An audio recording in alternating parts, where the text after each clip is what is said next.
गर्दन में दर्द या फिर गर्दन में जकड़न, इसके मूलतः जो कारण होते हैं वो बहुत गहराई में अगर देखा जाए तो मांसपेशियों की कमजोरी इस समस्या के लिए बड़ा कारण है। मांसपेशियों की कमजोरी क्यों कारण है? क्योंकि अगर गर्दन की आसपास की मांसपेशियां ये कमजोर हो जाएंगी तो क्या होगा, जैसे ये पूरी रीढ़ है, ये गर्दन की 7 हड्डियां हैं जिनको सर्वाइकल वर्टिब्रेज बोला जाता है, C7 तक, C1 से लेकर के C7। C मतलब सर्वाइकल, सर्वाइकल मतलब गर्दन। तो अब इन हड्डियों के बीच में गैप है और उस गैप में एक डिस्क भरी हुई है जिसको बोला जाता है इंटरवर्टिब्रल डिस्क। तो इंटरवर्टिब्रल डिस्क जो है वो दूर दूर रखने का काम करती है हड्डियों को, और हड्डियों को दूर दूर रखने में सबसे ज्यादा मदद करती हैं मांसपेशियां, क्योंकि मांसपेशियां वजन को लेती रहती हैं। जैसे आप अगर गर्दन को ऐसे करके हिला रहे हो तो मांसपेशियां आपकी अगर ठीक हैं तो गर्दन ऐसे हिलाओगे आपको दिक्कत नहीं आएगी। वो नहीं आ रही सर मेरे बिल्कुल ही। लेकिन अगर मांसपेशियां कमजोर हो जाएंगी तो फिर आपके मूवमेंट में आपकी हड्डियां, मांसपेशियां वजन नहीं लेंगी, तो फिर मूवमेंट में हड्डी जो है वो पास पास आने की कोशिश करेगी, और हड्डी अगर पास पास आएगी तो हड्डी के बीच में क्या है, दो हड्डियों के बीच में क्या है, डिस्क है। तो डिस्क पर प्रेशर पड़ेगा, और अगर डिस्क पर प्रेशर पड़ेगा तो डिस्क के बीच में से नर्व निकल रही होती है, नस निकल रही होती है, तो उस नस पर प्रेशर पड़ेगा, और अगर नस पर प्रेशर पड़ा तो निश्चित ही नस में दर्द होना चालू हो जाएगा। अब नर्व जो है वो कहां जाती है, मांसपेशी को सप्लाई करने जाती है। नर्व क्यों है? नर्व इसीलिए, नर्व का मतलब जो मस्तिष्क से निकल करके या फिर स्पाइनल कॉर्ड से निकल करके मांसपेशी को सप्लाई दे, ताकि जब मस्तिष्क ये कहे कि चाबी उठानी है तो आपका हाथ ऐसे जा करके चाबी को उठा करके ले आए। फिर मस्तिष्क कहे कि इस चाबी को इधर की तरफ इनको देना है तो दे दिया। तो मस्तिष्क कहे, मांसपेशियां माने, वो मस्तिष्क किसके माध्यम से कहेगा? नर्व के माध्यम से। अगर नर्व में कोई दिक्कत आ गई तो ये काम गड़बड़ होना चालू हो जाएगा, आपके मूवमेंट में गड़बड़ी आएगी और दर्द तो एक सिम्टम के रूप में आएगा ही आएगा। अब दर्द कहां हो सकता है? दर्द हो सकता है मूवमेंट में, या फिर दर्द हो सकता है कि आपके कंधे में दर्द है, आपके ऊपर की पीठ में दर्द है, मेरे खाली इसी शोल्डर में यहाँ है। हाँ, ये जो दर्द आ रहा है कहीं भी हो सकता है। नहीं, पूरा इधर पूरी नहीं जा रही है। हाँ सर, इतना जा रही है। हाँ, इधर तो जा रही है, इधर भी जा रही ये है सर। हाँ नहीं, इसको पूरा नहीं बोलते, तो सर ये इतना ही स्टिफ करता हूँ मैं है। एक्सरसाइज भी। इसको स्टिफनेस बोला जाएगा। तो ये जॉइंट एक्सरसाइज भी जरूर करो, ये करनी- लेकिन अभी कौन सी एक्सरसाइजेस करनी है, क्योंकि गर्दन में दर्द बेशक नहीं है लेकिन कंधे में दर्द है, रेडिएशन तो ये गर्दन का ही है। तो अगर रेडिएशन गर्दन का है तो फिर गर्दन की आइसोमेट्रिक्स की एक्सरसाइजेस करो। और आइसोमेट्रिक्स की एक्सरसाइजेस कौन सी? अगर गर्दन में दर्द है, दर्द नहीं है, कंधे में दर्द है, कभी कभी आपको लेटने उठने बैठने में भारीपन लगता है गर्दन या कंधे के आसपास, आपको सबसे ज्यादा जरूरी जो व्यायाम है वो है गर्दन को बिना मूव करे गर्दन की मांसपेशियों की ताकत को बढ़ाने के लिए व्यायाम होते हैं आइसोमेट्रिक नेक एक्सरसाइजेस। तो आइसोमेट्रिक नेक एक्सरसाइजेस कौन सी हैं? आइसोमेट्रिक नेक एक्सरसाइजेस 9 प्रकार की होती हैं। तो इन पूरी 9 एक्सरसाइजेस को अच्छे तरीके से फॉलो अप करो। इन पूरी 9 एक्सरसाइजेस में कौन सी हैं? हाथ को इस तरीके से सामने लगाया, हाथ से पीछे, गर्दन से आगे, धक्का मार के जोर से प्रेशर लगा के रोकना है, 10 तक गिनना है, रिलैक्स करना है। फिर दूसरा, हाथ से आगे, गर्दन से पीछे। तीसरा, हाथ से दाहिने हाथ से बाईं तरफ और गर्दन से दाईं तरफ। फिर बाएं हाथ से दाईं तरफ और गर्दन से बाईं तरफ। 4 हो गई।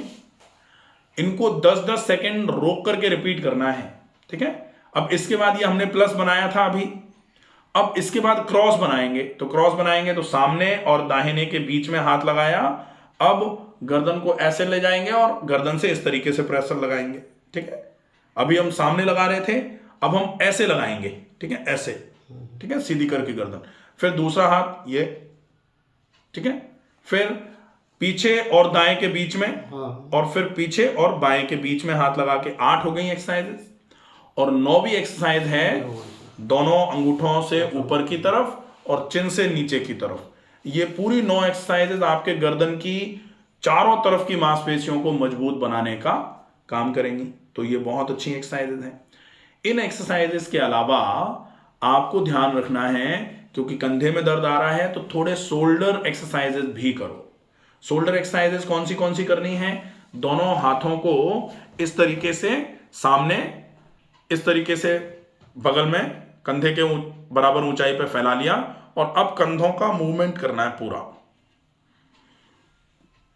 ये, ठीक है, पीछे की तरफ और फिर आगे की तरफ 10-10 बार। और कोशिश करो, मूवमेंट कंधों का होगा नहीं तो लोग हाथ ऐसे घुमाते रहते हैं, हाथ घुमाने की आवश्यकता नहीं है, कंधों का मूवमेंट प्रॉपर होगा, ठीक है। अब ये हो जाए, इसके बाद आप चाहें तो मूवमेंट ये भी कर सकते हैं, दोनों हाथों को सामने की तरफ इस तरीके से बांध के, ये पीछे की तरफ और आगे की तरफ, ठीक है, ये हो जाएगा। इसके बाद एक एक्सरसाइज कंधे की, जो इस मसल की, डेल्टॉइड मसल की, और पूरे के पूरे कंधे के चारों तरफ की मांसपेशी की जो एक्सरसाइज है, वो दोनों हाथ की उंगलियों को कंधों पर रख लिया और दोनों कोहनियों को सामने की तरफ इस तरीके से मिला लिया, और अब दोनों हाथों को इस तरीके से ऊपर ले जाना है। बाजू जो है वो कान से सटे हुए रहेंगे, और फिर धीरे से पीछे की तरफ से जाते हुए नीचे लाना है, कोहनियां साइड से लगेंगी, और फिर नीचे मिला करके इस तरीके से ऊपर की तरफ पूरा पीछे, और इसी तरीके से फिर आगे आएंगे। तो 10-10 बार ये एक्सरसाइजेज रेगुलर कर लो, ये अच्छा रहेगा। ये तो एक्सरसाइज हो जाएंगी।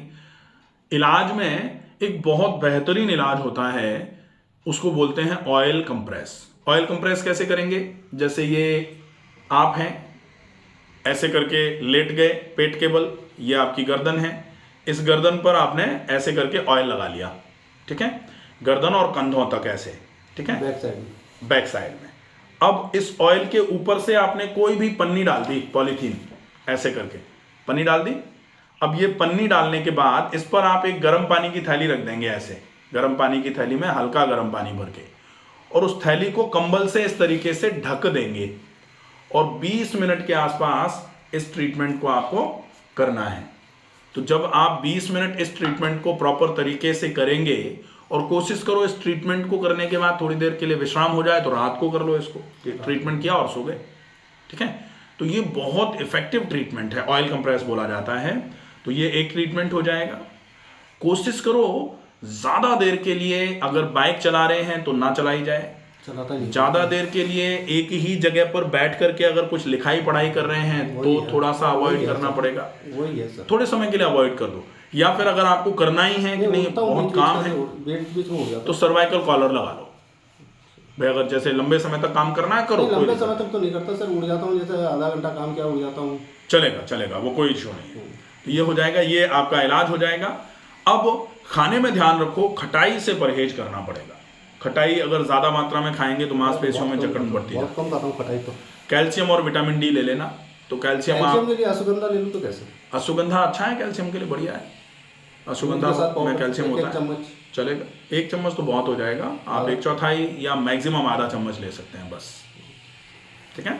तो ये हो जाएगा। अश्वगंधा, शतावरी, सफेद मूसली, ये सारी चीजें ही कैल्शियम अच्छा है इनमें, ये मिनरल ही है बेसिकली। तो अपने कंवर साहब है, उनका आयुर्वेदिक प्रोडक्ट है, ठीक है, ले सकते हैं, चलेगा। सफेद कलर की सारी चीजें, नमक और मैदा को छोड़ करके जो भी सफेद कलर है, अब इनको एक तो डर निकाल दो, इसके तो ईयर में 4 शादियां अगले महीने में, तो शादी में थोड़ा बहुत तो खा सकेगी। अभी अगले महीने में शादी है, शादी में थोड़ा बहुत खा सकेंगे कि नहीं खा सकेंगे, ये डिपेंड करेगा कि आप अगले महीने तक क्या कर रहे हो। अगले महीने तक थोड़ा अच्छा फॉलोअप कर लो, थोड़ा आराम हो जाएगा तो खा सकते हो। अगर चाहो कि शादी है, खा लें, बीमार नहीं पड़े, तो मेरे कहने से नहीं बचेगा। 2 तारीख से लेके 5 मार्च तक नहीं, ये तो अच्छी बात है, लेकिन ये एक ध्यान में रखने वाली बात होती है। देखो ये सब रूटीन घर में होते हैं। नहीं, वो तो अच्छी बात है, पर कोई कहने का मतलब थोड़ा उसका भूखे पेट चाय मत पीना, ये देखो। हाँ, ये मैं बंद कर दूंगी, बोले भूखे पेट चाय पीना बढ़िया, अच्छी बात है। हाँ, ये मैं सर थोड़ी आपसे